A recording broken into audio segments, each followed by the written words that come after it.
Hello everyone, welcome back. So दोस्तों, आज हम बात करेंगे एक्टिविटी 6.1 एंड एक्टिविटी 6.2 के बारे में। तो जो आपके एनसीईआरटी में एक्टिविटी 6.1 गिवन है, उसका एम क्या है? उस एक्टिविटी में हमें क्या प्रूफ करना है? हमें ये डिमॉन्स्ट्रेट करना है, हमें ये एक्सपेरिमेंटली बताना है कि क्लोरोफिल बहुत जरूरी होती है फोटोसिंथेसिस के प्रोसेस में। ठीक है, तो एक्टिविटी का एम क्या होगा, क्या डिमॉन्स्ट्रेट करना है हमें? तो हम लिख रहे हैं to demonstrate that chlorophyll is essential for photosynthesis. अब ये एक्सपेरिमेंट हम कैसे करेंगे, कौन कौन से स्टेप्स इसके अंदर इंक्लूडेड हैं? तो देखिए, हमें इसके अंदर ये बताना है कि जो क्लोरोफिल है वो बहुत जरूरी है फोटोसिंथेसिस के लिए, यानी कि प्लांट्स में फूड की फॉर्मेशन के दौरान क्लोरोफिल एक बहुत ही इंपॉर्टेंट रोल प्ले करेगी। कैसे बताएंगे? हम क्या करेंगे, सबसे पहले पॉटेड प्लांट लेंगे, एक हेल्दी पॉटेड प्लांट जिसकी अलग अलग कलर जोन वाली लीव्स होंगी। जैसे कि अगर कोई लीफ है, कोई पत्ती है हमारे पास, आधी जगह से ये ग्रीन है, येलो है, ग्रीन, अलग अलग शेड्स होती हैं जिसमें, है ना, उसको वेरिजेटेड लीफ कहा जाता है। ठीक है, वेरिजेटेड लीव्स। तो हमें कैसा प्लांट चाहिए जिसकी वेरिजेटेड लीव्स होंगी, यानी कि अलग अलग कलर जोन्स वाली लीफ होंगी। हम यहाँ पर कोई भी प्लांट ले सकते हैं, जैसे कि मनी प्लांट। आपकी एनसीईआरटी में एक दो एग्जांपल्स गिवन है, तो हमने क्या किया, कोई एक ऐसा प्लांट लिया है जिसमें अलग अलग कलर शेड्स वाली लीव्स प्रेजेंट होती है। अब हम क्या करेंगे, अब हम इस प्लांट को 3 दिन के लिए, यानी कि 3 डेज के लिए एक डार्क रूम में रखेंगे, एक अंधेरे वाले रूम में रखेंगे, ताकि जो भी स्टार्च, जो भी फूड बचा हुआ था उस प्लांट की लीव्स में, वो सारा यूज अप हो जाए, वो सब कंज्यूम हो जाए। ठीक है, तो नेक्स्ट स्टेप क्या होगा, keep the plant in dark room. Plant को कहाँ रखना है? डार्क रूम में। कब तक के लिए? फॉर 3 डेज, 3 दिन के लिए। अब इन 3 दिन में क्या होगा, जो भी स्टार्च इसके अंदर प्रेजेंट था वो कंज्यूम हो जाएगा, वो सारा इस्तेमाल हो जाएगा 3 दिनों के अंदर। अब हम क्या करेंगे, now we will keep the plant outside. अब उस डार्क रूम से प्लांट को हम बाहर लाएंगे और 6 घंटे के लिए सनलाइट में रखेंगे, है ना, सनलाइट में रखेंगे फॉर 6 आवर्स। 6 घंटे के लिए प्लांट को सनलाइट में रखा जाएगा, और सनलाइट में प्लांट क्या करेगा, फोटोसिंथेसिस करेगा। और इसी दौरान हमें एक स्टेप करना है, वो स्टेप क्या है, mark the green regions. Mark जो भी ग्रीन कलर का एरिया है, ठीक है, या फिर जो भी ग्रीन कलर का रीजन होता है लीफ के अंदर, हमें उसे मार्क करना। अब हम ऐसा क्यों मार्क कर रहे हैं, क्योंकि हमें ये पता है कि जो क्लोरोफिल पिगमेंट होती है उसका कलर क्या होगा, ग्रीन होगा।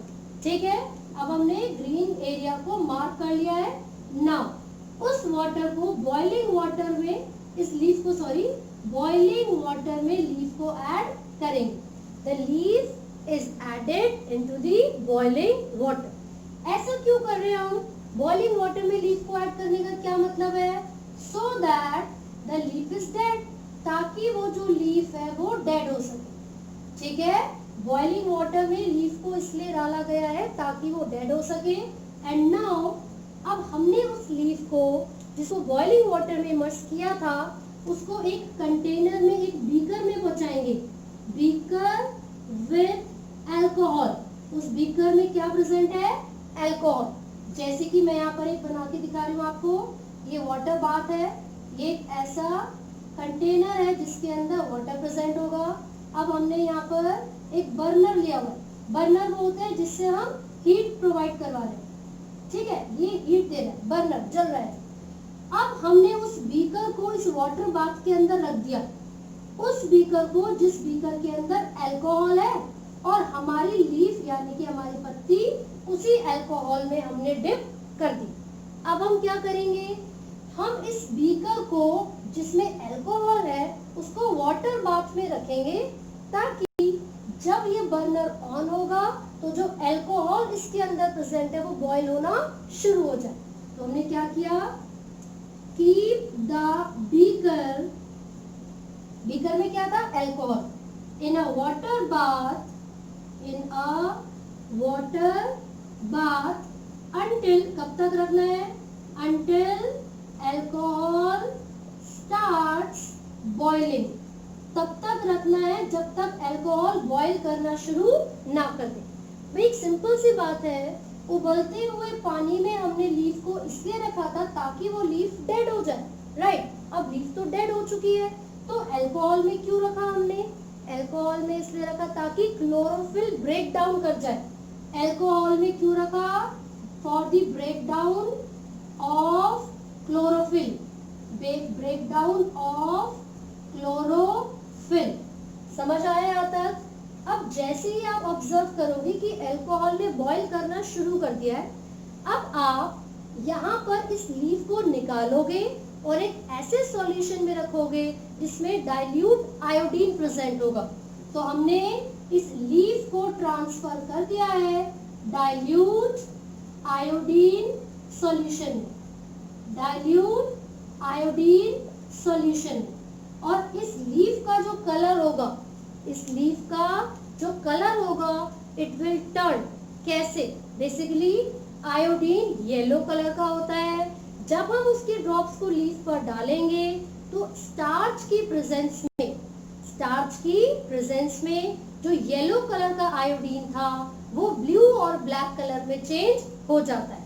तो जब यहाँ पर फूड की फॉर्मेशन होगी तो उसी जगह पर स्टार्च प्रेजेंट होगा, और जहां पर स्टार्च प्रेजेंट है वहां पर आयोडीन का जो कलर येलो था वो ब्लू ब्लैक में चेंज हो जाता है। तो हमने पता है क्या ऑब्जर्व किया, देखो ये लीफ है, लीफ पर हमने मार्क लगाए थे जहां पर ग्रीन एरिया था, है ना। जब हमने इस लीफ को आयोडीन सॉल्यूशन में डाला तो हमने ऑब्जर्व किया कि जो ब्लू ब्लैक कलर आया है वो उसी एरिया में आया है जहां पर हमने निशान लगाया था। और निशान हमने कहाँ लगाया था, मार्क आपने कौन से एरिया को किया था, ग्रीन एरिया को। ग्रीन किस वजह से था वो एरिया, क्लोरोफिल की वजह से। तो इसका मतलब ये हुआ कि स्टार्च की फॉर्मेशन वहीं पर हो रही है जहां पर क्लोरोफिल पिगमेंट प्रेजेंट है।